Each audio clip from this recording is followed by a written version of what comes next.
જય ભગવાન મિત્રો, ખોડિયાર જયંતીનું મહત્વ શું છે? આ વખતે ખોડિયાર જયંતી આવે છે 26 જાન્યુઆરી 2026 માં સુદ અષ્ટમીના દિવસે ખોડિયાર જયંતી છે। શાસ્ત્ર એવું કહે છે કે મામડિયા ચારણે જ્યારે ભગવાન શિવજીની આરાધના કરી ત્યારે શિવજીએ આશીર્વાદ આપ્યા અને પાતાળ લોકની 7 કન્યા અને એક દીકરો એમને પ્રાપ્ત થયો હતો। એવું કહેવાય છે કે જોગમાયાનો અવતાર છે માં ખોડિયારમાં।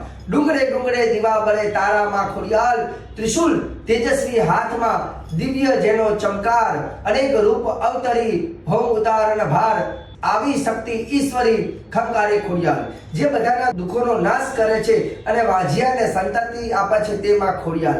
એવું કહેવાય છે ખોડિયાર માની પૂજા કરવાથી માના આશીર્વાદ પ્રાપ્ત થાય છે।